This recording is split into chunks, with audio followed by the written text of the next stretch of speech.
Assalamualaikum warahmatullahi wabarakatuh.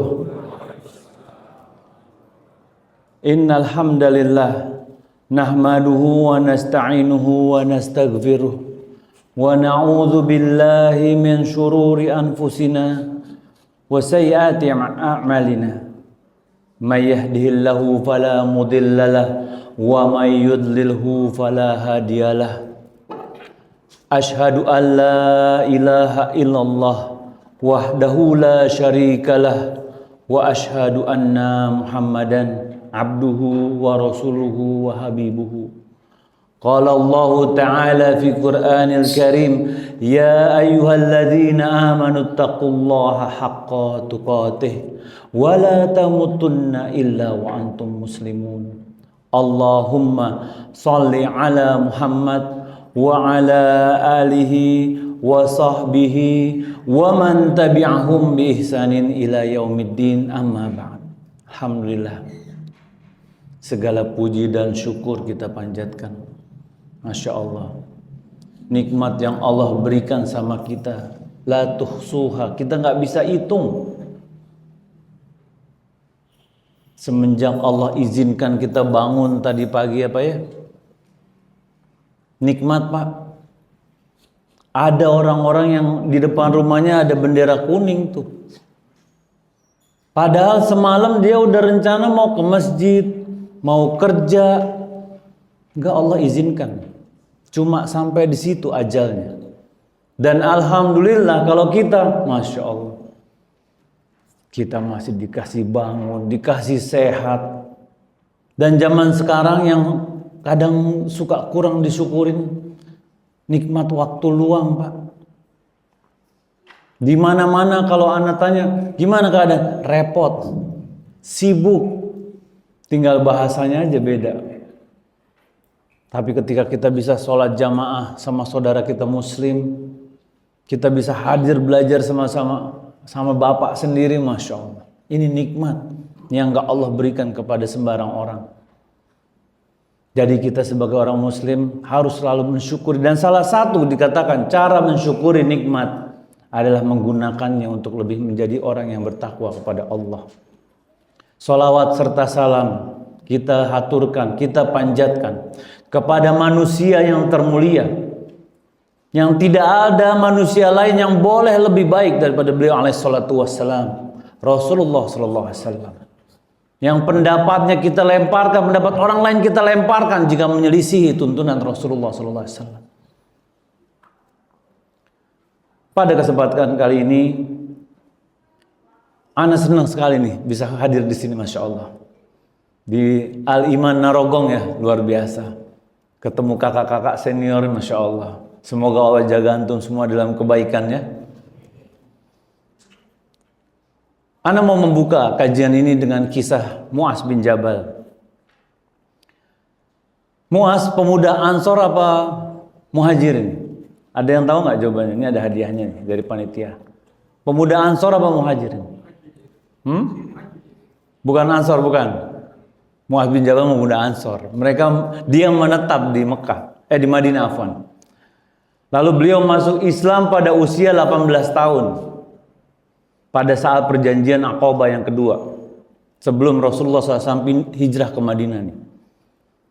Dan ini menunjukkan ketika seorang pemuda nih Pak, usia 18 tahun, tahu ada ajaran Islam, tahu kebenaran, maju dia. Karena maaf, kadang zaman sekarang pendapat budaya, nenek moyang lebih didahulukan dibandingkan syariat Islam. Padahal dalilnya jelas. Kadang dalilnya dari Al-Quran dibantah, subhanallah. Pemuda yang berani menentukan sikap nih Mu'az bin Jabal radhiyallahu anhu.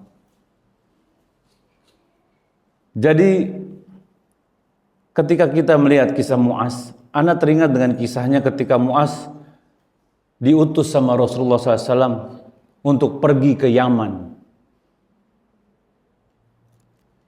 Jadi gambarannya seperti inilah kurang lebih. Jadi dirinya Mu'az nih naik kendaraan. Rasulullah SAW pegang tali kekangnya sambil jalan. nuntun kendaraannya nih. Tatkala tiba waktunya berpisah, Rasulullah SAW mengatakan, innaka asa an la talqani ba'da ami haza. Bahwa mungkin, wahai Muaz, mungkin kau tidak akan bertemu denganku lagi. Ketika Muaz ditugaskan, diutus ke Yaman, Rasulullah SAW memegang tali kendaraannya dan mengatakan kata-kata ini, Muaz, mungkin engkau tidak akan bertemu denganku lagi setelah tahun ini. Dikatakan, wala'allaka an tamurra bi masjidi wa qabri. Dan kemungkinan engkau nanti akan bisa melewatiku hanya bertemu dengan masjidku, bertemu dengan kuburanku, kata Rasulullah SAW. Manakala Muaz mendengar perkataan Rasulullah SAW, kisah yang sebagai orang yang cinta dengan Rasulnya, diutus ke Yaman dan dia tahu nggak akan ketemu lagi nih. Dan dia tahu apa perkataan Rasulullah SAW itu adalah kenyataan nantinya. Dia nangis, Pak, nangis terseduh-seduh. Karena harus berpisah dengan Rasulullah SAW yang dia amat cintai.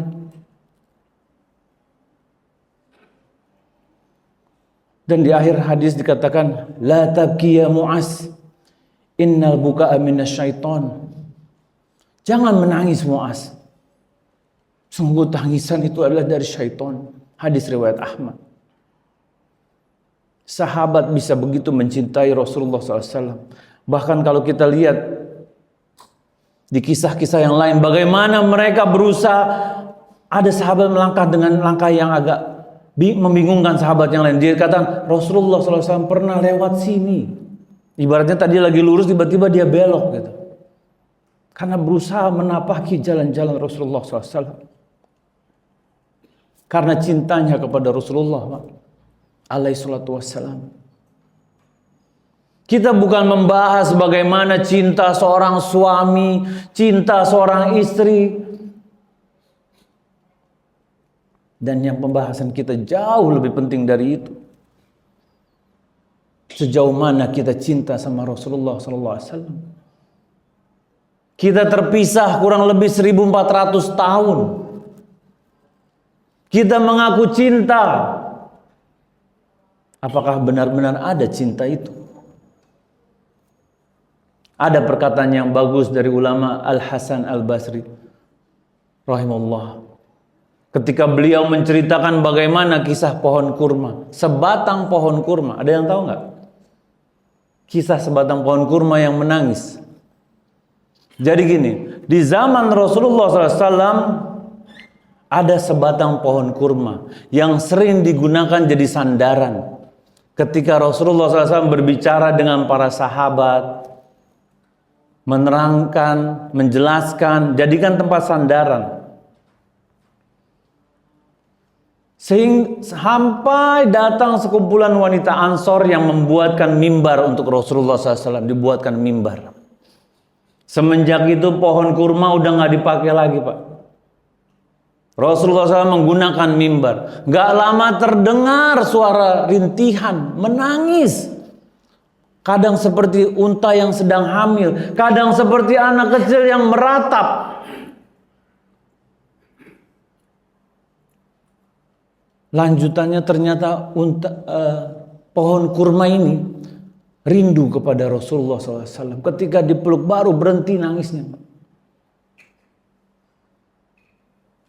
Al-Imam Hasan Al-Basri menjelaskan tentang hadis pohon kurma ini, mengatakan, wahai kaum muslimin, pohon kurma saja, sebatang pohon kurma bisa rindu menangis karena rindu kepada Rasulullah SAW.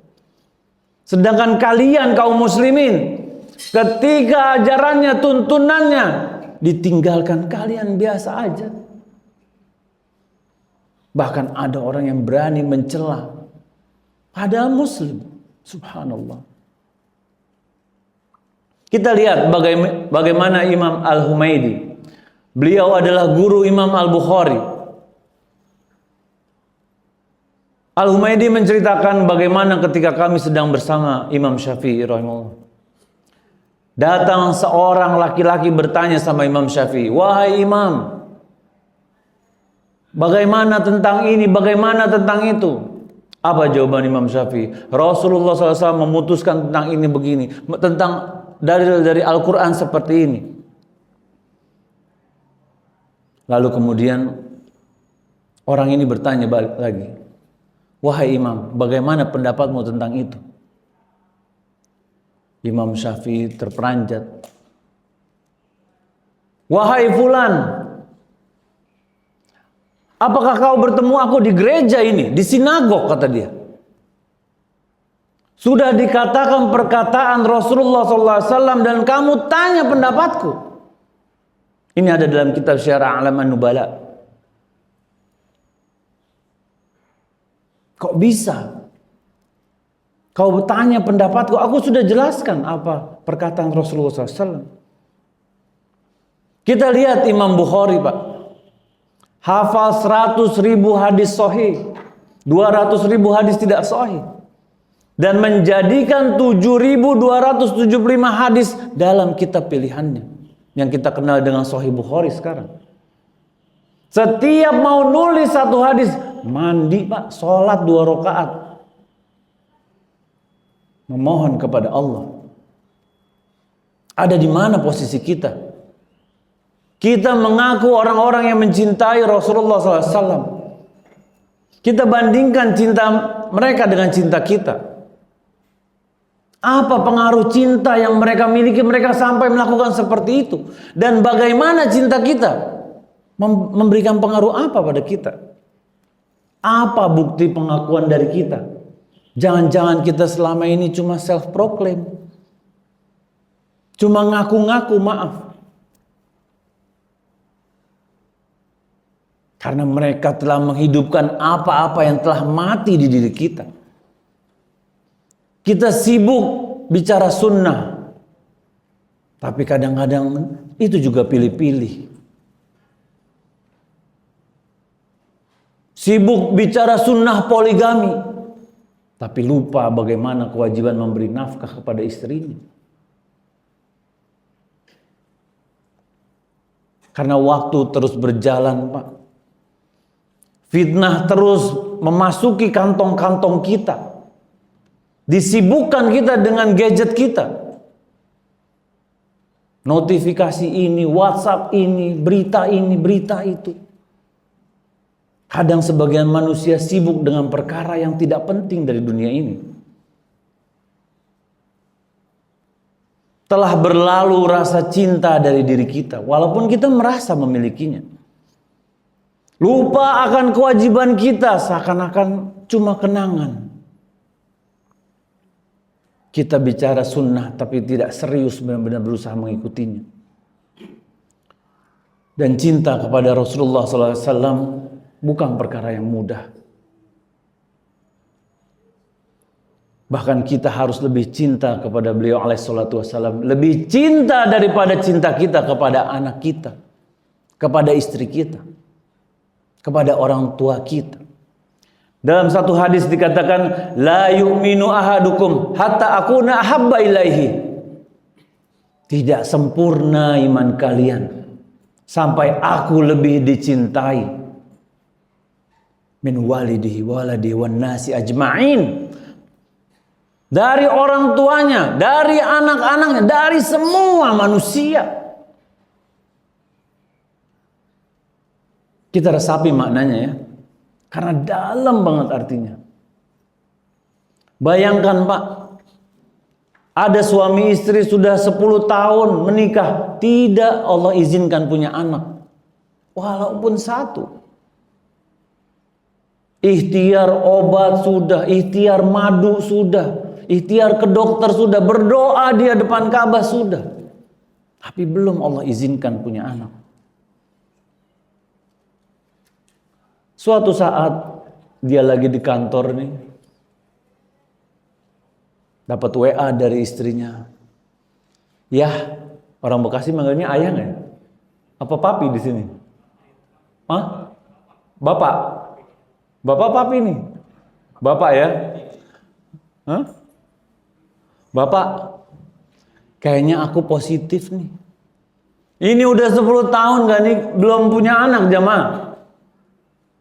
Dibaca gemeter ini si suami nih. Waduh, beneran kah? Kira-kira ditelepon gak istrinya? Telepon. Apa nih positif nih? Hah? Baterai katanya. Bukan.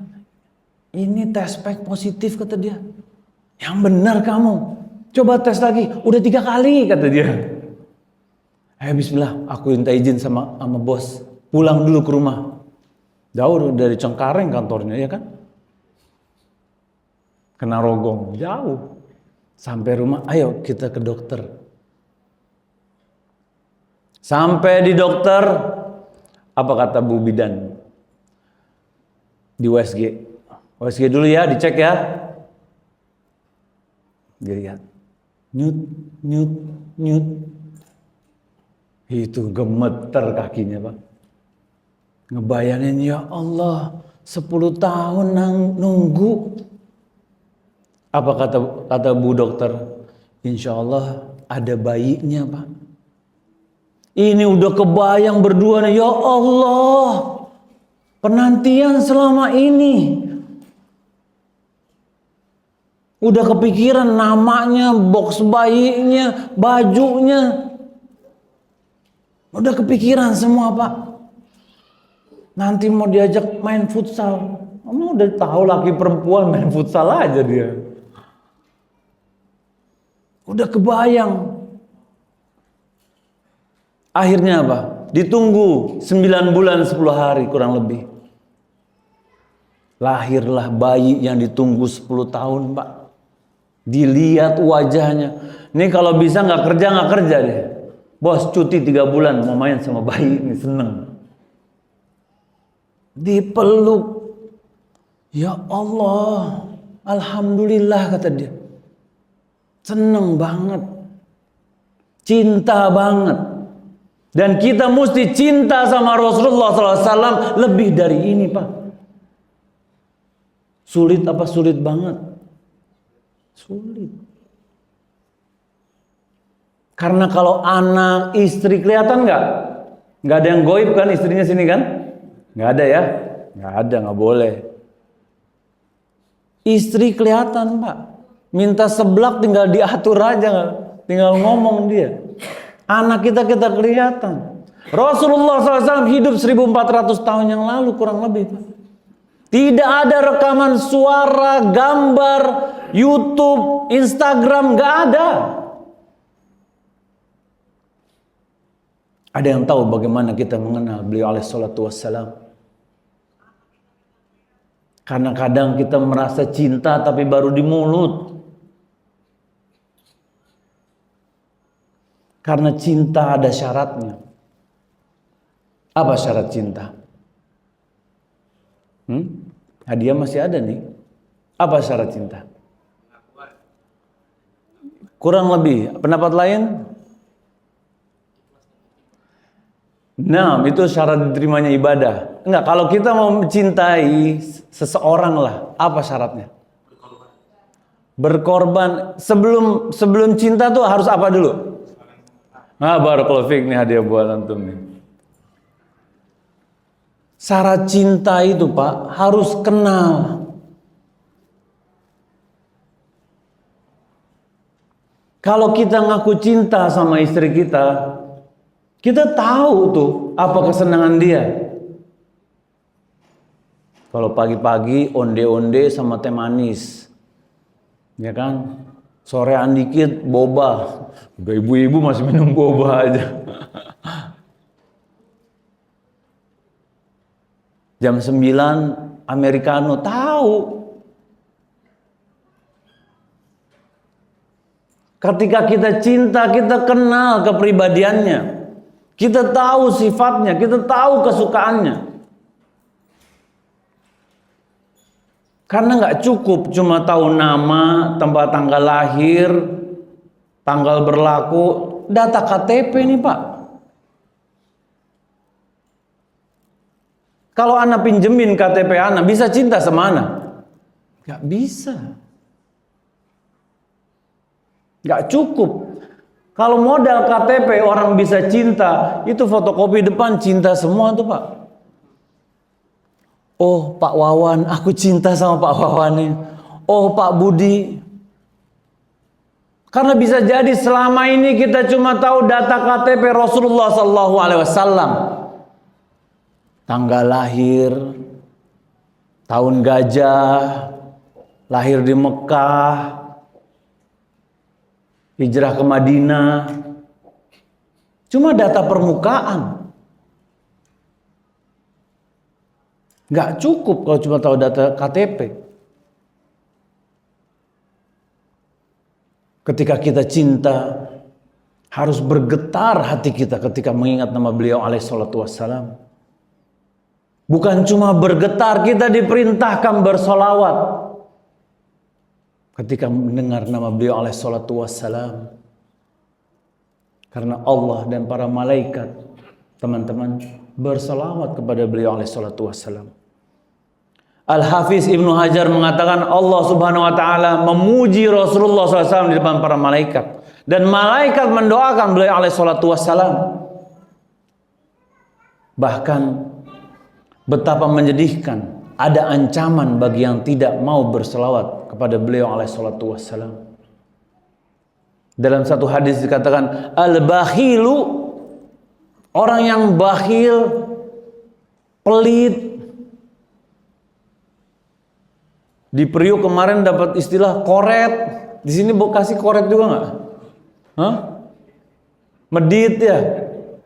Terus apa nih yang belakang sini nih? Apa? Buntut kasir. Apa bang? Buntut kasir. Nah. Pelit, bakhil. Alladzi man dzukirtu indahu falam yusolli alayya. Orang pelit adalah orang yang jika disebutkan namaku di hadapannya, dia tidak mau berselawat kepadaku. Nasihat buat ana dan teman-teman di sini. Ayo. Sudah berapa kali ana menyebutkan nama beliau alaihissalatu wassalam. Jangan berhenti lisan kita. Refleks langsung. Gak usah pakai komando masing-masing. Asal kalian dengar, gak usah teriak-teriak. Alangkah pelitnya kita. Kalau disebutkan nama beliau alaihissalatu wassalam, kita diam-diam aja. Ya? Bisa ya insya Allah ya?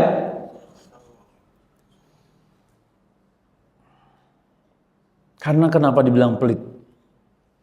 Ada yang tahu nggak kenapa dibilang pelit? Karena berselawat gratis Pak.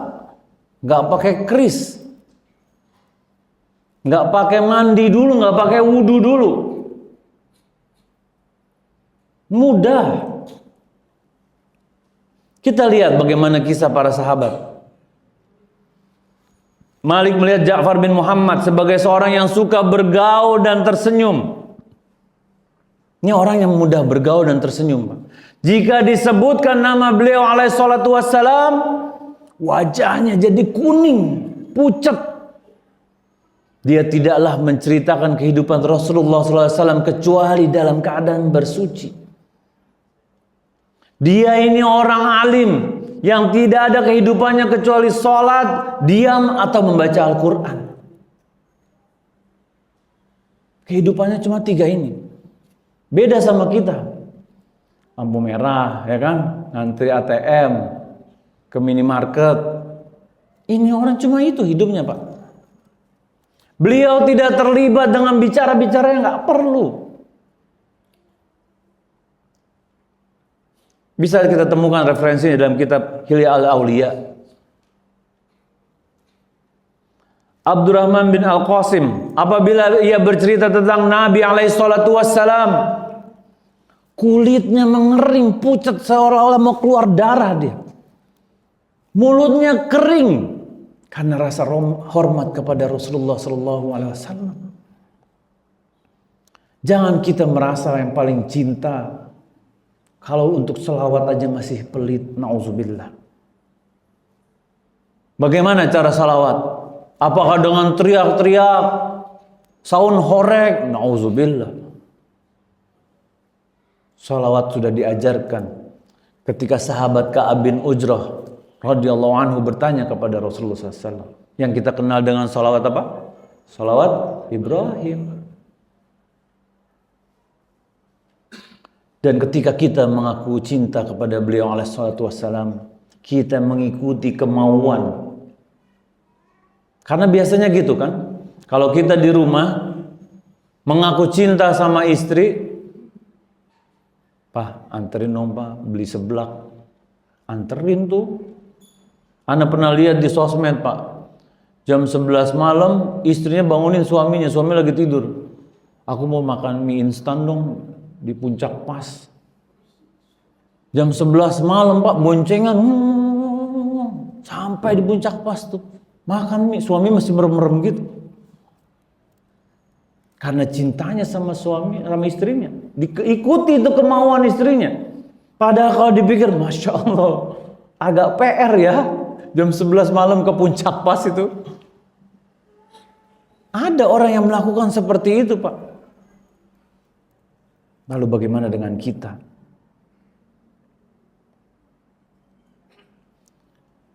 Kadang kita nggak tahu kenapa kita mesti cinta kepada Rasulullah SAW. Ketika kita tahu kenapa kita mesti cinta, insya Allah bisa membangkitkan rasa cinta yang pernah hilang itu, atau yang cuma baru di lisan kita. Kita masuk pakai alasan akal dulu, karena biasanya manusia ini kadang lebih nerima dalil akal, apalagi yang kuliah teknik, yang kuliah ilmu pasti. Beliau alaihissalatu wassalam teladan terbaik Pak. Gunakan semua AI, ChatGPT, Gemini, semua cek siapa manusia terbaik di muka bumi hingga hari kiamat. Tidak akan kita temukan kecuali Rasulullah SAW. Ada seorang astrofisikawan Yahudi namanya Michael Hart. Dia buat satu buku 100 Most Influential Person in History. 100 orang paling berpengaruh di muka bumi. Di situ ada Nabi Isa alaihissalam, ada macam-macam. Nomor satunya siapa Pak? Rasulullah SAW. Ini yang nulis orang Yahudi. Kalau orang-orang di bawahnya ada tuh masa berlakunya, misalnya dari tahun berapa sampai tahun berapa. Kalau Nabi Muhammad SAW dari 1400 tahun yang lalu kurang lebih sampai titik-titik Pak. Sampai kapan berarti? Sampai kiamat. Tidak pernah dilahirkan oleh ibu manapun orang seperti beliau alaihissalatu wassalam. Dan tidak akan pernah ada lagi beliau orang seperti beliau alaihissalatu wassalam. Karena Rasulullah SAW manusia yang amat cinta sama umatnya. Sudah sepatutnya kita cinta kepada beliau alaihissalatu wassalam. Dalam hadis Anas bin Malik, hadis yang panjang tentang syafaat di padang mahsyar, ketika semua manusia, kita semua termasuk kalian, ana juga, kita berkumpul semua.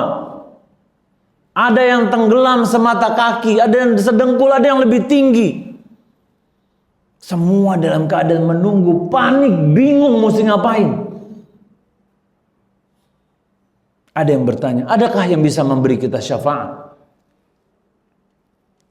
Satu orang mengusulkan, bagaimana kalau kita pergi ke Nabi Adam alaihissalam, karena dia adalah manusia pertama. Pergi manusia berbondong-bondong semua menuju ke hadapan Nabi Adam alaihissalam. Apa kata Nabi Adam alaihissalam? Ana nggak mampu, maaf. Ana nggak berhak. Nabi Adam alaihissalam menyarankan, pergilah menuju Nabi Ibrahim alaihissalam, karena beliau adalah kekasih Ar-Rahman. Menghadap ke Nabi Ibrahim, jawaban yang sama pun diterima. Diperintahkan bicaralah dengan Nabi Musa alaihissalam, karena Nabi Musa alaihissalam berbicara dengan Allah, kalimullah. Ternyata jawabannya pun sama. Dianjurkan, pergilah ke Nabi Isa alaihissalam. Nabi Isa angkat tangan, gak bisa juga. Dan Nabi Isa alaihissalam menyarankan, pergilah kepada Muhammad sallallahu alaihi wasallam. Manusia semua berkumpul di hadapan Nabi Muhammad sallallahu alaihi wasallam, meminta diberikan syafaat. Kemudian Rasulullah sallallahu alaihi wasallam memohon izin kepada Allah Subhanahu wa taala. Dan Allah Subhanahu wa taala izinkan beliau untuk memberikan syafaat. Dan Rasulullah SAW mengatakan, umatku ya Rabb, umatku ya Rabb. Betapa cinta beliau sallallahu alaihi wasallam dengan umatnya. Beliau adalah sosok yang pertama berjalan di jembatan Sirat. Yang pertama melewatinya dan berdiri di ujung jembatan Sirat. Jembatan yang membentang antara surga dan neraka. Yang licin, menggelincirkan dengan capit-capit duri tajam. Yang mencabik-cabik orang yang tidak berhasil melewatinya. Jalan yang begitu tipis. Kalau secara logika sesuatu yang makin tipis, makin tajam. Bahkan dikatakan lebih tipis dari rambut kita, Pak. Dan ketika umatnya lewat, Allahumma salim ya Rabb. Beliau meminta, selamatkan umatku ya Rabb. Selamatkan umatku.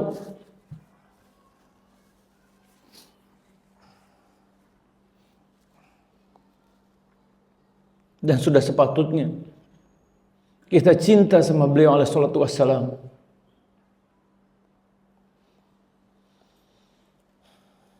Dan ini adalah perintah agama kita, teman-teman.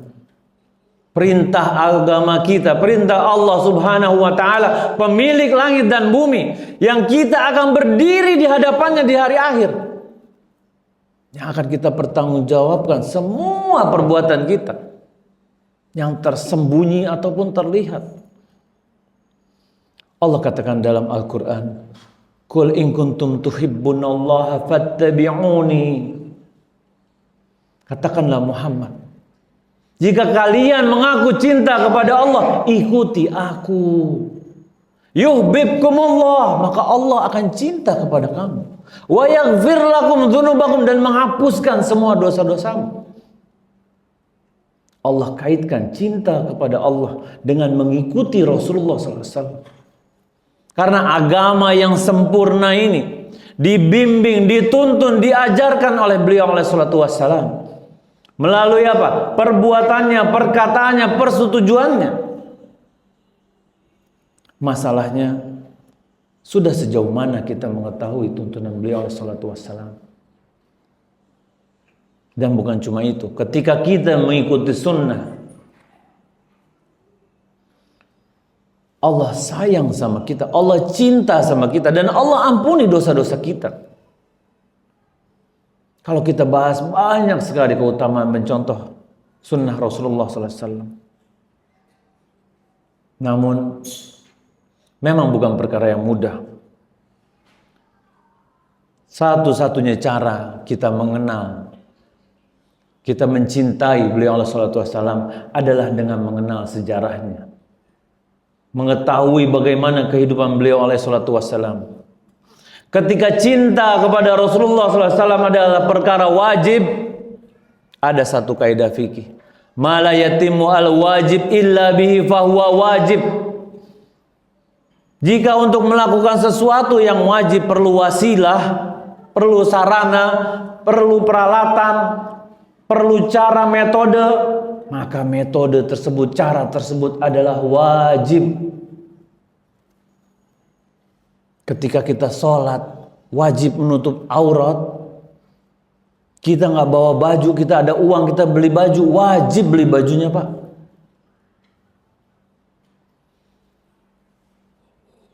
Ketika kita mesti mengetahui bagaimana kehidupan beliau Sallallahu Alaihi Wasallam. Ketika kita wajib mencintai Rasulullah Sallallahu Alaihi Wasallam, maka mengetahui kehidupan beliau Alaihi Wasallam wajib. Mengenal sejarah beliau Alaihi Wasallam wajib.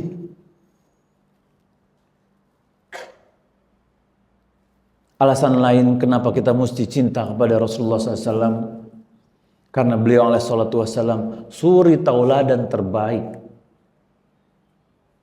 Apalah gunanya kita beli autobiografi orang Barat, orang Indonesia. Kita sudah diberikan teladan terbaik oleh Allah Subhanahu wa taala. Allah Subhanahu wa taala yang memberikan teladan buat kita, Pak. Bukan Nabi alaihi salatu wasallam yang menyatakan sendiri. Allah katakan dalam Al-Qur'an, "Wa innaka la'ala khuluqin 'azim." Laqad kana lakum fi Rasulillah uswatun hasanah. Allah sudah berikan teladan yang terbaik. Dikatakan la'ala khuluqin 'azim. La'ala itu di atasnya lagi. Jadi bukan hanya memiliki. Jika memiliki di sini, di atasnya lebih, Pak.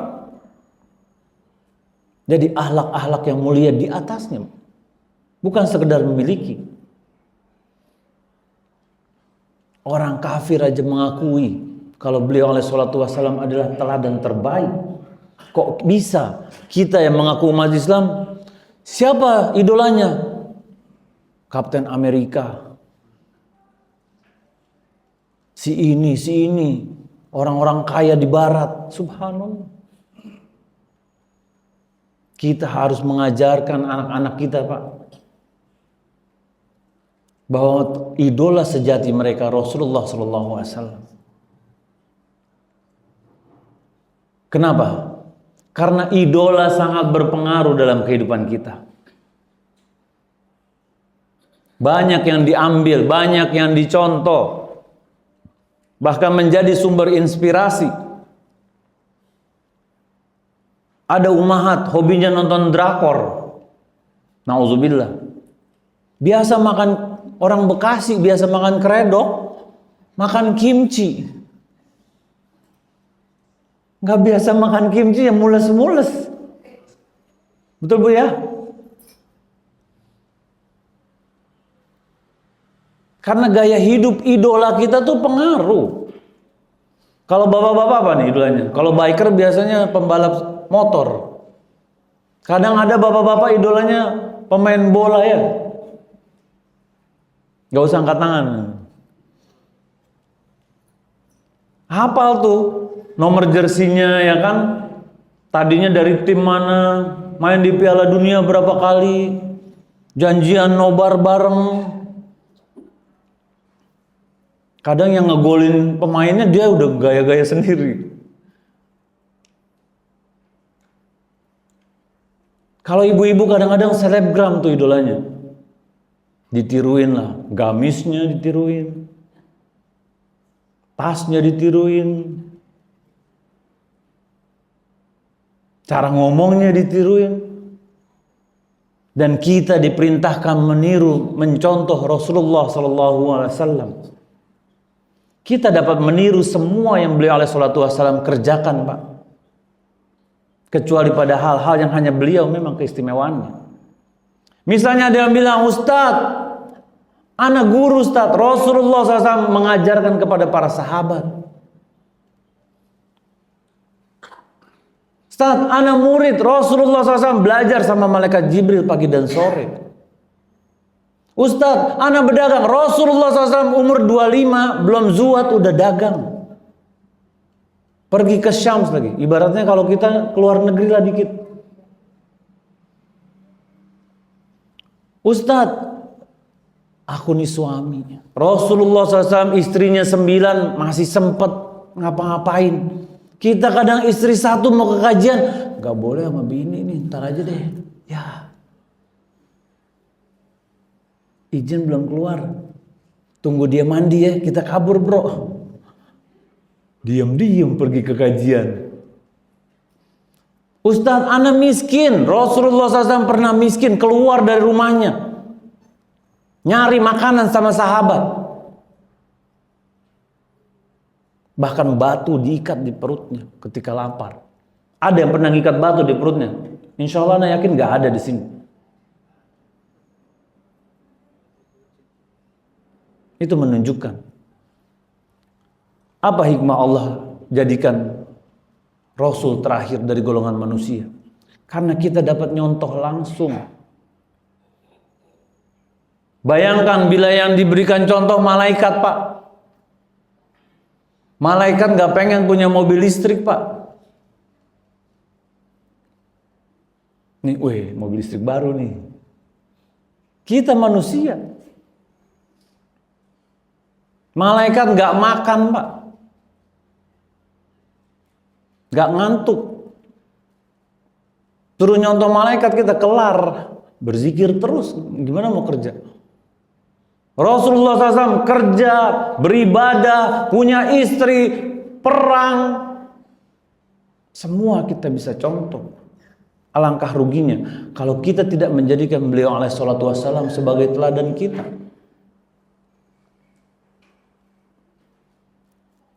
Ada satu kisah Urwah bin Mas'ud As-Saqaf saat dia masih dalam keadaan musyrik, dan saat itu dia lagi merundingkan kasus Hudaybiyah bersama Nabi alaihi salatu wassalam. Dan ketika dia masih musyrik, dia melihat bagaimana perilaku para sahabat terhadap Rasulullah SAW. Dia lihat, kagum dia. Dan ketika dia pulang ke kaum Quraisy, dia ceritakan, wahai kaumku. Ini si Urwah nih yang cerita nih, radhiyallahu anhu, setelah dia masuk Islam. Aku telah bertemu dengan raja-raja. Aku telah datang Kaisar, Kisra dan yang lainnya. Demi Allah, aku tidak pernah melihat raja yang dihormati oleh pengikutnya melebihi bagaimana para pengikut, para sahabat Rasulullah SAW menghormati Rasulullah SAW. Tidaklah berdahak kecuali dahaknya ditampung dengan tangan sahabatnya, digosok ke wajah dan kulitnya, Pak. Apabila diperintahkan oleh Rasulullah SAW, bergerak mereka semua para sahabat. Apabila berwudu, sahabat berebut air bekas wudunya, Pak. Dan sahabat merendahkan suaranya dan tidak memandang langsung kepada beliau alaihi salatu wassalam. Ingat, ini khusus hanya untuk Nabi Muhammad SAW. Tidaklah kita memperlakukan ini kepada keturunannya, bahkan kepada orang-orang yang mengaku keturunannya. Karena realitanya kadang agak berbeda. Ini karomah yang khusus kepada Rasulullah SAW. Lalu bagaimana cara cinta kita? Cara cinta tadi sudah disebutkan. Siapa nama antum? Suratman, barakallahu fik, afwan. Suratman sudah menyebutkan. Cara cinta itu mesti kenal. Tahu bagaimana akhlak beliau alaihi salatu wassalam, bagaimana sifatnya, bagaimana kebaikannya, bagaimana keberaniannya. Baru muncul rasa dekat, baru muncul rasa cinta kita. Bagaimana kita bisa cinta kepada beliau alaihi salatu wassalam kalau kita nggak ada data sama sekali di kepala kita?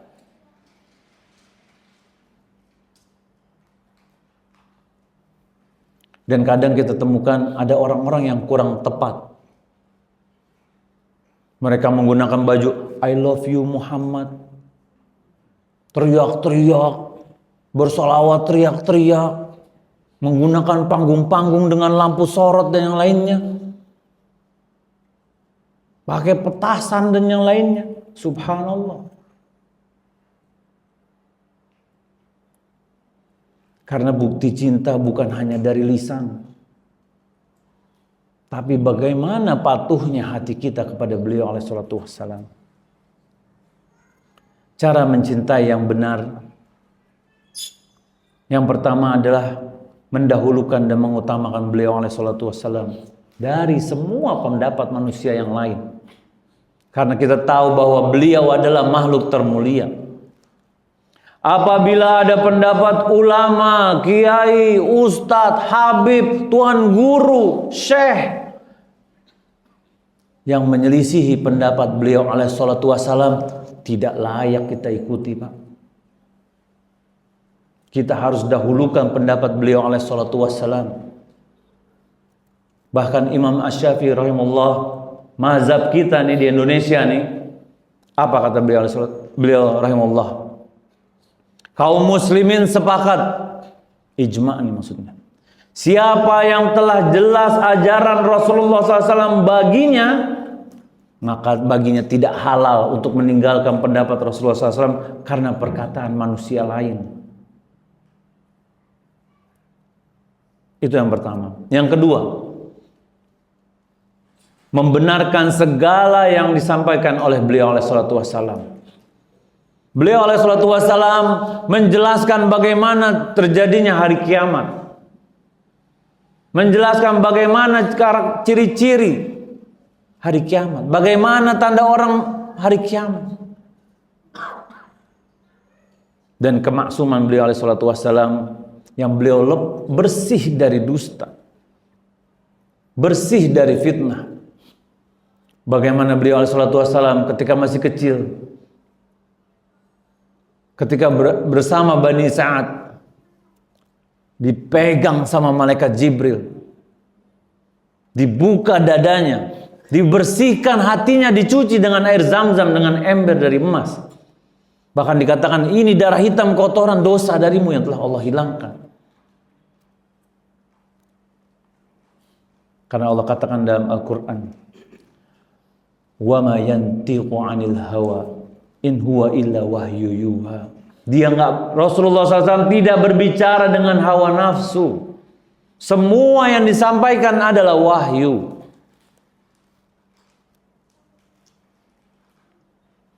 Yang ketiga, kita mesti beradab ketika berada di sisi beliau alaihissalatu wassalam.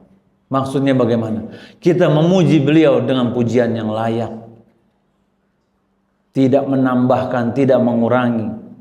Sebagaimana pujian yang diberikan Rabb-Nya, sebagaimana yang diajarkan beliau alaihissalatu wassalam kepada para sahabat, dan yang paling utama adalah salawat dan salam.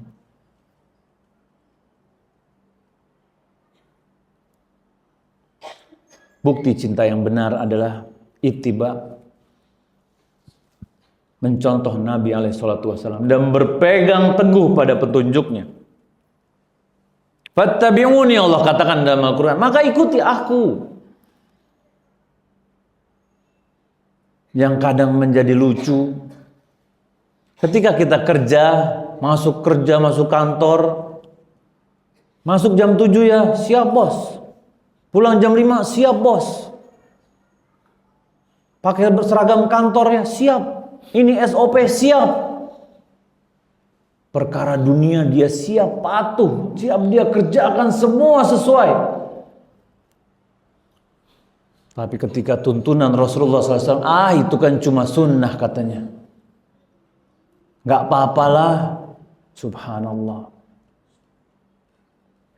Buat teman-teman yang kerja di quality control, ketika buat SOP, ada finding, ada temuan.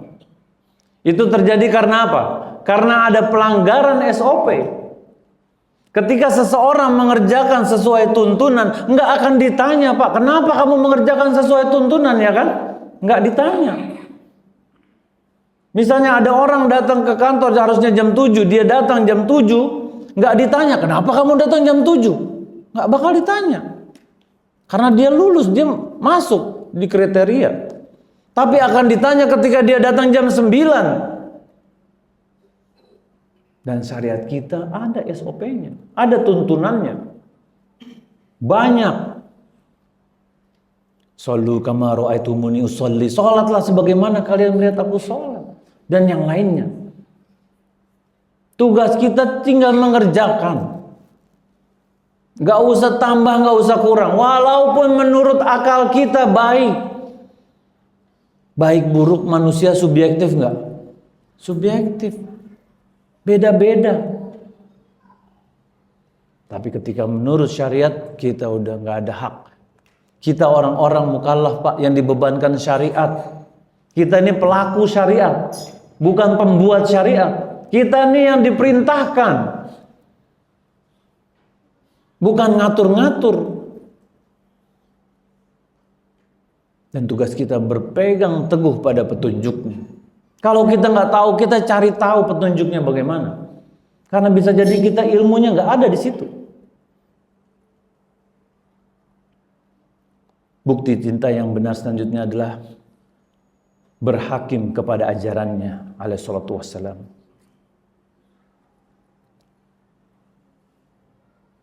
Allah katakan dalam Al-Quran, "Fala wa rabbika la yu'minuna hatta yuhaqqimuka fima shajar bainahum thumma la yajidu fi anfusihim haraj." Jadi di sini dikatakan ketika seseorang berhukum dengan hukum Rasulullah SAW, mengikuti tuntunan Rasulullah SAW, dan jika dia ada pendapat yang berbeda dan diberitahu, gak boleh tuh ada kecewanya, ada keselnya, ada gak terimanya. Sunnah Rasulullah SAW, laki-laki berjenggot. Gak boleh tuh di hati kita, ya gak cakep aneh nih kalau gak jenggotan. Jenggotannya cuma satu kayak jarum pentul katanya dia. Gak usah deh, enggak. Gak pakai kayak gitu. Gak boleh ada haraj di diri kita. Ada rasa gak terima, gak boleh. Kita tahu bahwa syariat pasti yang terbaik. Pertimbangan kita suka gak suka gak dianggap. Tugas kita ngikut. Kita harus, yang selanjutnya kita harus membela Rasulullah SAW. Bagaimana membela Rasulullah SAW ketika beliau SAW sudah meninggal 1400 tahun yang lalu? Kalau kita lihat bagaimana sahabat Anas bin Nadar radhiyallahu anhu, ketika lagi perang Uhud nih Pak, Anas bin Nadar udah tahu nih kalah nih perang Uhud. Kita kalau udah tahu kalah gimana? Pulangnya dulu lah, lain kali ntar maju lagi. Enggak, dia tahu kalah, dia tetap maju, nggak gentar, nyari Rasulullah SAW, bantuin perang. Akhirnya apa yang terjadi? Dia punya 87 sabetan di badannya. Ditikam, ditombak, dipanah, bahkan dicincang. Segitu tuh para sahabat membela beliau alaihi salatu wassalam. Kita kadang di depannya ada yang menghina sunnah, kita diam aja. Bro, tali helm lepas dong. Apaan tali helm? Ini jenggot dibilang tali helm, subhanallah.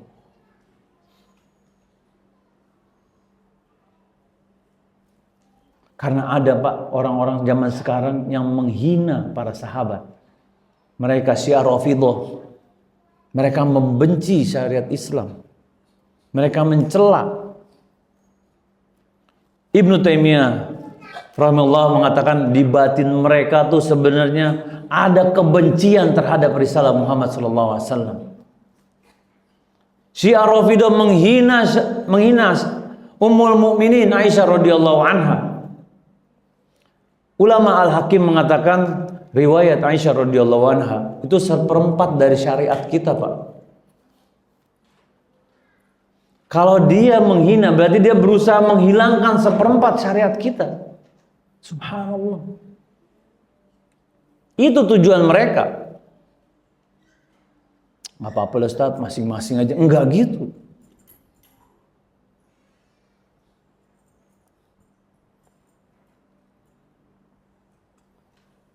Selanjutnya kita harus menyebarkan ajaran Nabi Muhammad SAW. Itu bukti cinta kita. Karena zaman sekarang ada yang malu-malu. Tunggu Ustadz aja deh. Gak berani deh, ntar dibilang so alim di tongkrongan katanya. Karena Anda baru hijrah kemarin. Kalau kita lihat teman-teman, bagaimana sahabat yang dari Madinah ketika Rasulullah SAW datang ke tenda-tenda di Mina. Bertemu di Mina berapa lama? Sebulan? Nggak akan bertemu di tenda Mina sebulan. Paling cuma beberapa hari. Diajarkan hal-hal yang penting dan mereka pulang kembali ke Madinah atau yang dulu disebut Yasrib untuk mengajarkan ajaran agama Islam. Makanya ketika Rasulullah SAW hijrah ke Madinah, jumlah kaum muslimin udah bertambah karena ajakan mereka. Bab-bab yang kita tahu, kita yakin bismillah sampaikan. Kalau nggak tahu bilang nggak tahu. Nanti coba jadi PR dulu, kita pelajari dulu. Kita manusia, nggak ada yang sempurna. Tapi menyebarkan ajaran beliau alaihi salatu wassalam penting. Karena Rasulullah SAW mengatakan, balighu anni walau ayah. Sampaikan dari aku walau cuma satu ayat. Kita ikuti. Kadang ada sosmednya ustadz-ustadz kan, yang sesuai tuntunan, ikutin. Yang memang jelas, sampaikan, bantu share. Info kajian di Aliman Narogong, bantu share ke teman-teman. Apalagi wifi unlimited sekarang. Tinggal kirim send sebentar kelar. Zaman dulu nunggu ke kantor pos dulu. Kita punya metode dakwah yang nggak dimiliki Imam Bukhari, Pak. Imam Syafi'i nggak punya. Ini bisa jadi pedang nih. Bisa yang bermanfaat buat kehidupan kita atau malah merugikan kita. Jika kita share kebaikan, kita share nasihat, kita share video-video yang mengajak orang sesuai tuntunan Rasulullah SAW. Akan ada cercaan biasa. Rasulullah SAW berdakwah dihina sama keluarga besarnya. Orang kafir Quraisy dibilang tukang sihir, dukun, orang gila. Kita baru dibilang so alim aja langsung berhenti. Tapi ingat, berdakwah dengan hikmah. Jangan galak. Itu yang membuat orang jadi takut. Udah jenggotan, alisnya nyureng, bibirnya ke bawah lagi. Siapa yang mau dengerin kalau kayak gitu? Ajak dengan baik, senyum, bawa makanan, sapa, asik gitu loh. Ini kadang kalau udah ngaji gitu, dilihat dulu kakinya. Baru dilihat dagunya. Subhanallah.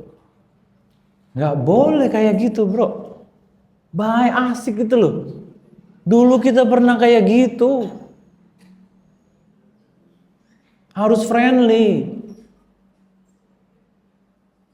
Jangan, Ustaz, gak usah sapa, Ustaz. Beda pengajian. Orang muslim juga. Gara-gara beda pengajian gak mau negur, coba. Dia geng sebelah, Ustaz. Geng mana? Harus baik. Kalau sedikit tuh harus bisa mewarnain. Harus asik. Siapa yang mau dinasihatin sama orang yang nyurang gitu? Ya kan? Dan cinta harus mengikuti petunjuk beliau alaihi salatu wassalam dan tidak menyelisihinya. Kalau ada ibu kita nyuruh nih, ini contoh aja analogi. Nyuruh kita beli donat nih, ini beli donat yang atasnya meses. Pergi kita, pulang bawa donat atasnya keju. Menurut kita nih donat lebih enak nih. Kira-kira si ibu marah nggak? Marah. Orang nyuruhnya meses kok. Walaupun menurut kita lebih enak menurut kita. Yang lebih penting timbangan ibu, timbangan yang nyuruh. Dan kita beragama, perintah Allah dan perintah Rasul SAW. Apa yang mereka perintah, kita Allah perintahkan dan Rasulullah SAW perintahkan, udah selesai kita. Gak ada menurut kita, tapi kan kayaknya lebih baik nih begini. Dalam perkara syariat gak ada istilah lebih baik bagi kita. Tapi kalau perkara dunia ya, ada yang suka mendoan, ada yang suka pempek, ya terserah deh. Gak usah ribut. Tapi kalau perkara syariat Islam, apa yang Rasulullah SAW tuntun buat kita, kita cukupkan bagi kita untuk tidak menyelisihi. Karena kecintaan yang sejati adalah mengikuti ajaran beliau secara murni dan bersih dari perubahan. Ketika mempelajari sejarah kehidupan Rasulullah SAW menjadi wajib. Karena apa? Karena dalam sejarah kehidupan beliau alaihi salatu wassalam adalah samudra yang luas dengan hikmah, teman-teman. Penuh dengan pelajaran, nasihat, bagaimana nilai-nilai kehidupan kita. Baik akidah, ibadah, akhlak, maupun muamalah. Dan ketika kita mempelajari sejarah kehidupan beliau alaihi salatu wassalam, bukan cuma sekedar ana udah hatam Ustaz, Rohikul Maktum 2 kali, Fikih Sirah 2 kali, Ibnu Hisham ini lagi setengah buku Ustaz. Enggak gitu. Tapi kita pelajari bagaimana, oh ini ada hikmahnya buat ana. Ini ana bisa terapkan. Oh ini pedoman hidup ana. Ada perkataan yang bagus. Cucu baginda Rasulullah SAW, Ali bin Al-Husain, dia mengatakan, kami diajarkan sejarah perang Rasulullah SAW sebagaimana kami diajarkan surat-surat dalam Al-Quran. Kalau kita lihat para sahabat, mereka membagi waktunya, membahas bagaimana kisah perang, bagaimana membahas tafsir, enggak melulu tentang Al-Quran, Pak. Karena Al-Quran ketika Allah jadikan prinsip kehidupan yang agung, landasan kehidupan kita yang sempurna, Allah jadikan kehidupan sehari-hari Rasulullah SAW praktek aplikasi nyata bagaimana menerapkan ayat-ayat tersebut. Inilah kehebatan Islam yang tidak dimiliki sama agama lain.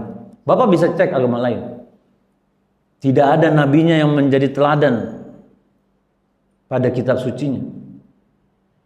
Dan di sini keindahan Islam.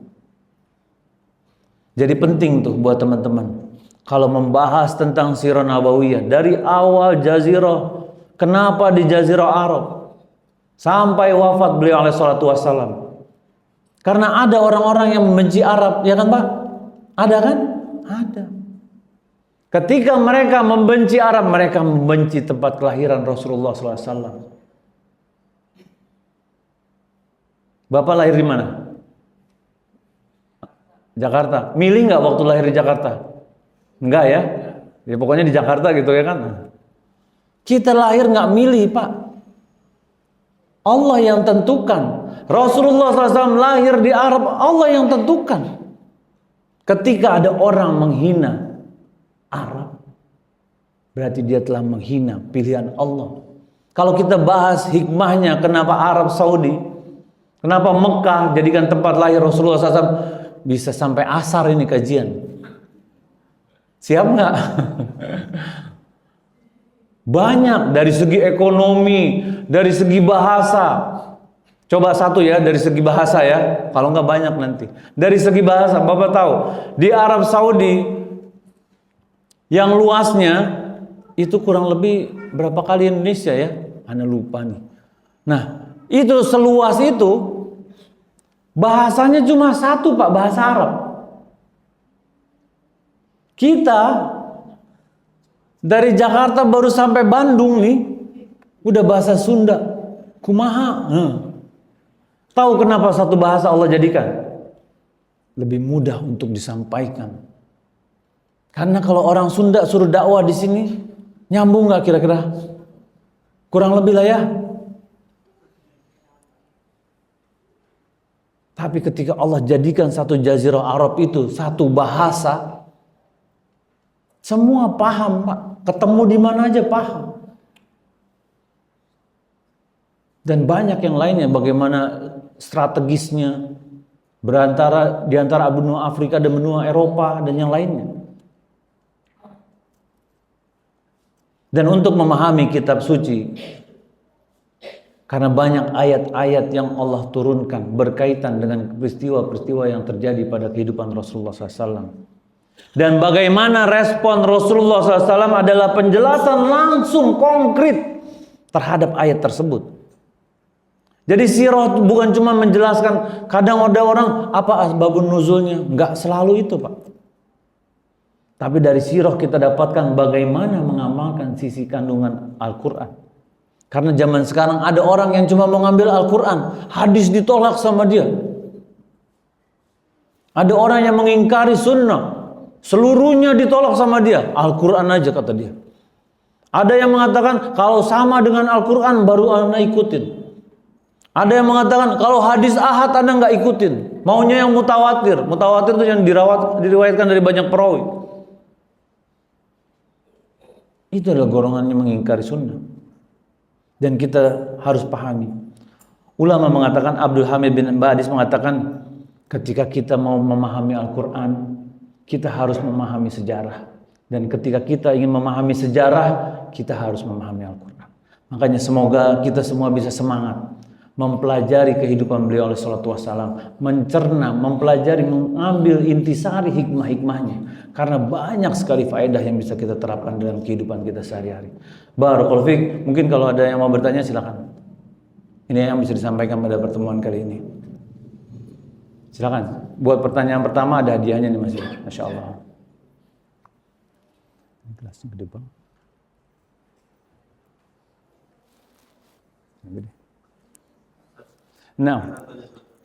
Nah, boleh. Ini hadiah buat antum nanti ya.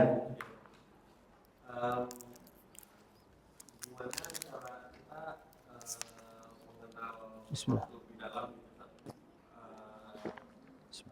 Ini berkaitan dengan apa ya? Ini berkaitan dengan Habib. Nah.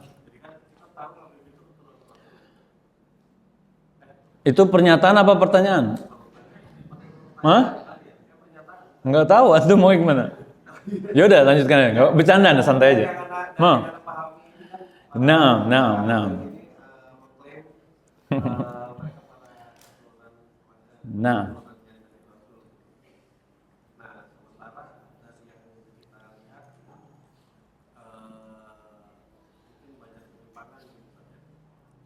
Nah.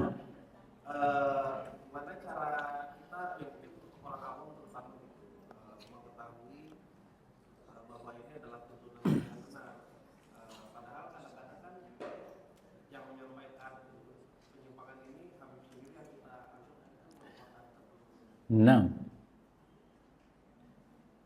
Udah. Nah, barakallahu fiik. Pertanyaannya ngeri-ngeri sedap. Jadi gini, seperti tadi anak katakan di awal, mau Habib, mau Ustadz, mau Kiai, kalau pernyataannya menyelisihi dengan apa yang diajarkan oleh Rasulullah SAW, kita nggak boleh pakai. Apalagi bukan cuma menyelisihi, ini nyimpang bener-bener misalnya, ya kan? Tapi gini loh, kita harus pahami, walaupun ngaku Habib ya, ngaku. Memang kita nggak bisa pungkiri ya bahwa keluarga Rasulullah SAW masih ada nanti sampai hari kiamat. Nanti siapa yang perang lawan Dajjal siapa? Kalau bukan keturunan Rasulullah SAW. Tapi untuk menentukan secara spesifik dia, nggak ada kita kemampuan itu. Dan orang itu kadang, ya maaf, kadang cuma bisa ngaku-ngaku aja. Katakanlah terbukti benar misalnya. Tapi apakah dia akan selamat? Apakah dia udah pasti benar, dia kelakuannya benar? Enggak juga. Iya kan? Keluarga Rasulullah SAW gimana? Abu Thalib pamannya. Keluarga deket ini, paman. Ini keturunan udah keberapa ini? Ya kan kalau kita bicara keturunan ya. Bahkan Rasulullah SAW mengatakan, "Lau anna Fatimah binta Muhammadin saraqat laqata'tu yadaha." Kalau Fatimah nih, anaknya sendiri nyuri, aku yang potong sendiri tangannya. Tandanya apa? Kalau keturunannya berbuat salah, ya dihukum. Ini bukan malah dipuja-puja, ini yang kadang salah. Dan maaf, kadang dimanfaatkan juga. Dan sebaik-baiknya orang, Allah katakan apa? Yang paling takwa. Bukan yang paling keturunan. Jadi semoga bisa dipahami ya. Masalah ini benar atau enggak sudah itu. Dan gini loh, kalau misalnya masalah nasab, silsilah, yang tahu silsilah dia, kita apa dia? Dia. Misalnya Mas nih ya, anaknya Pak siapa? Pak Mansur, bapaknya? Bapaknya lagi, kakeknya siapa namanya? Coba sebutkan tuh 10 ke atas. Ya anggap dia tahu deh misalnya. Anak Taufik bin Hasan bin Abdullah bin Abdul Qadir. Dan bisa diterusin. Yang tahu siapa? Anak. Jadi kalau kita mau ngejudge, oh dia ini begini dia. Nggak ada hak kita buat ngejudge. Tapi masing-masing kita harus lebih sibuk sama nasab kita sebenarnya. Dibandingkan kita ngurusin nasab orang. Masalah dia mau nasabnya benar atau enggak, ya itu urusan dia. Kalau dia berdusta, ya dia tanggung jawab sama Allah, ya kan? Kalau dia menyelisih tuntunan Rasulullah SAW, ya udah itu urusan dia. Yang penting kita tahu mana yang benar, mana yang salah. Kita balikin lagi ke tuntunan beliau SAW. Gak usah kita sibuk, ada yang begini Ustaz, ada yang begitu, ada yang ngerokok, ada yang begini, yang begitu. Gak usah kita sibuk sama perkara-perkara gitu. Umur kita singkat bro, ngapain kita sibuk sama begituan? Imam Nawawi itu wafat 670 Hijriyah, 673. Wafat di usia 46 tahun. Itu udah berapa tahun sekarang? 800 kurang lebih kan? Beliau bikin kitab apa? Al-Arba'un, ya kan? Al-Arba'un An-Nawawiyah. Itu kitab dari semenjak beliau wafat 670 tahun yang lalu dibahas di mana-mana seluruh dunia sampai kiamat nanti mungkin insya Allah. Jadi umurnya yang cuma 46 tahun dia gunakan maksimal untuk berkarya untuk agama Islam, meninggalkan jejak yang baik. Lalu bagaimana dengan kita? Dan itu masih jalan terus jariahnya. Kita mau sibuk sama hal-hal kayak gitu? Enggak. Kita berusaha semangat belajar, kita berusaha mewarnai orang dengan kebaikan, kita berusaha nulis, kita berusaha lakukan sesuatu buat agama kita. Karena jejak-jejak baik itu yang kita perlu ketika kita meninggal. Ya kan? Karena dalam hadis dikatakan izamatal insanu in qata amalu illa min salasatin. Jika meninggal manusia nih terputus amalnya kecuali 3. Aw ilmin yantafi'u bihi, ilmu yang bermanfaat, ya kan? Barakallahu fiik. Nah, silakan.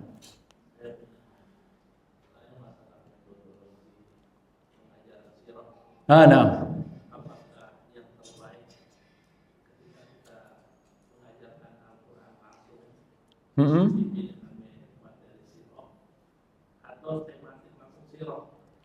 Nah, barakallahu fiik. Nah, wallahu alam, ini balik ke referensi masing-masing ya. Tapi yang alhamdulillah sejauh ini Ana sama teman-teman di Garuda di yang tempat lain kita kerjakan, Ana coba pakai kitab-kitab sirah. Kitab sirah Rohikul Maktum itu kita tuh kayak di dalamnya persis gitu ngegambarinnya. Jadi detail, jadi kita bisa takutnya berasa, senengnya berasa. Tapi hikmahnya buat kehidupan kita sehari-hari kurang. Tapi kalau di fikih sirah Dr. Zaid itu hikmahnya banyak, tapi kisahnya tuh nggak banyak. Jadi kadang ya bismillah Ana coba gabungin semuanya gitu. Kisahnya dari Rohikul Maktum, faedah hikmahnya dari Dr. Zaid dari fikih sirah. Sama kadang-kadang kalau ada yang kurang Ana ambil dari Ibnu Hisham, walaupun Rohikul Maktum sama fikih sirah nggak jauh dari situ sumbernya. Kalau Ana sih, Ana lebih seneng karena gini loh, kalau belajar Al-Quran, wallahu alam ya, ini dari pendapat Anda pribadi ya. Kalau belajar Al-Quran nanti orang akan menganggap sebagai belajar tafsir. Tapi kalau belajar sirah, kita runut. Jadi kisahnya dari semenjak kenapa di Jazirah Arab, ya kan. Terus masa-masa orang jahiliyah nih sebelum ada Rasulullah SAW gimana. Terus negara mana aja yang berkuasa, terus bagaimana kisah Nabi Ibrahim dulu sebelum waktu di Masjidil Haram ini di Ka'bah sendiri gimana peristiwanya. Kalau itu air Zam-Zam disumbat dulu awalnya seperti itu. Nanti baru turun ke kakek-kakeknya beliau alaihi salatu wassalam, baru turun ke bapaknya, baru turun ke Rasulullah SAW. Terus saja jalan. Jadi kayak rasanya kita jadi apa ya ibaratnya plotnya maju gitu. Jalan terus. Wallahu a'lam. Semoga Allah mudahkan, semangat teman-teman. Karena itu tadi, cucu Rasulullah SAW bilang, kita belajar tuh sirah. Sebagaimana kita mempelajari ayat-ayat Al-Quran. Barakallahu fiik. Nah, silakan. Kalau Ustaz mau tanya, kalau untuk belajar sunnah bagi kami yang backgroundnya bukan diniyah, ada silabusnya sih kita. Silabus, nah. Wafik barakallah. Ya kalau silabus yang pasti kita ini belajar tauhid dulu. Banyak kitab-kitab tauhid yang ringan, usul salasa tipis ya kan. Terus apalagi usul sita, Kasyfus Syubhat juga tipis. Kitab tauhid kalau bukan syarahnya ya tipis juga gitu. Ya gini loh. Kenapa mesti belajar tauhid dulu? Kadang memang belajar tauhid kita mengesahkan Allah, tidak boleh syirik. Kadang begitu ya. Kadang orang baru belajar tuh ngerasa ini aja sih diulang-ulang kata mereka gitu. Sebenarnya ketika kita belajar tauhid itu memperkuat pondasi kita. Bagaimana Rasulullah SAW waktu di Mekah, ayat-ayat yang turun ayat-ayat apa? Ayat-ayat tauhid semua, nggak banyak perintah fikih amaliyah. Baru di Madinah baru tuh muncul. Nah ketika tauhid kenapa? Biar sahabat nih kuat semua, siap fight gitu. Nah kadang kita kalau mau ditanya kenapa sih ngajinya futur, ngodah kendor? Karena kita ngaji sesuai yang kita senengin. Kita lagi senang fikih muamalah, belajar fikih muamalah. Pas masuk di bab apa misalnya, bab syarikah atau bab apa, bingung.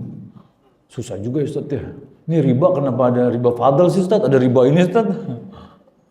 Terus belajar ini apalagi macam-macam. Nah, kalau kita belajar dari tauhid kita tuh jadi kokoh insya Allah. Kita tahu mana perintah Allah, mana syirik itu seperti apa, biar kita nggak kecebur.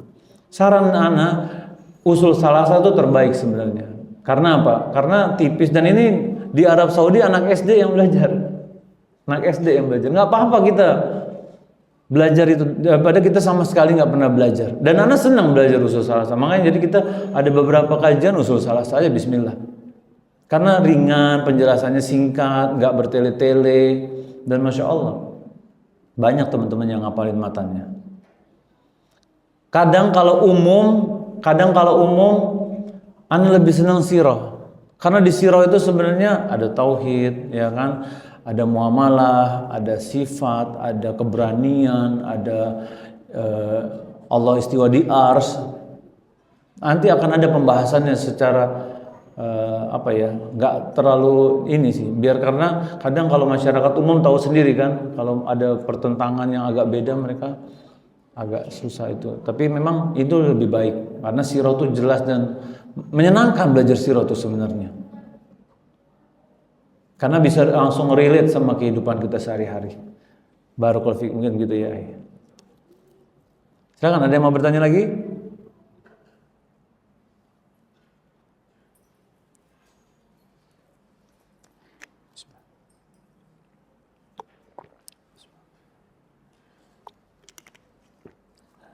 Nah,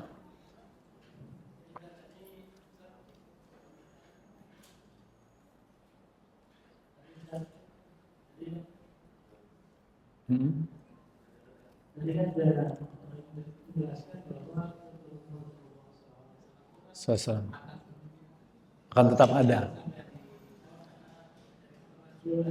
Nah, ada hadisnya soalnya.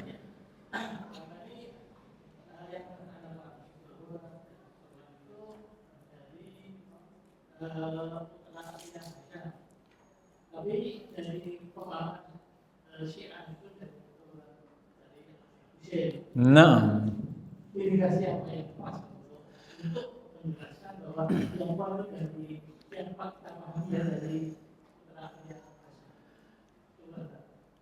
wallahu alam. Itu memang kalau pembahasan tentang ini panjang sebenarnya Pak. Karena nggak bisa dikasih jawaban yang pendek karena memang jadi gini. Ada modus-modus tertentu kenapa Syiah itu memilih itu dan sebenarnya tujuannya bukan ke sana dia tuh. Dia memang sebenarnya pengen Syiah Rafidhah ini tujuannya ya ingin merusak agama Islam. Dan mereka berusaha membuat kita meninggalkan syariat kita, berusaha menghapus syariat kita dan yang lainnya gitu. Jadi daripada kita sibuk berdebat sama mereka, mendingan kita perkuat tauhid kita. Karena kalau kita debat sama orang yang jahil atau orang yang memang begitu ya Pak, gak bakal ada ujungnya. Walaupun kita mau kasih jawaban apa, akan ada jawaban lain sama mereka. Tugas kita udah pelajari syariat kita. Gak usah cari tahu nanti kelemahannya ini Ustaz. Kalau kita nanti pelajari nanti begini nanti. Sudahlah. Kita ajak, ayo kita kembali ke ajaran yang benar, ajaran yang lurus, sesuai yang diajarkan oleh Rasulullah SAW. Kalau mereka nggak mau qaulu salama, udah. Kita sibuk dengan kegiatan kita memperbaiki diri karena masih banyak yang perlu kita pelajari, termasuk yang bicara. Dan alangkah ruginya kalau kita sibuk dengan hal-hal kayak gitu. Kalau kita buat pengetahuan kita mungkin lebih bermanfaat. Karena ya selain itu macam-macam memang ajaran-ajarannya mengaku Islam ya Pak ya. Mengaku Islam. Tapi kadang realitanya yang dikerjakan menyelisih syariat Islam. Sholatnya 3 kali ya kan, 3 waktu maksudnya, dan yang lainnya.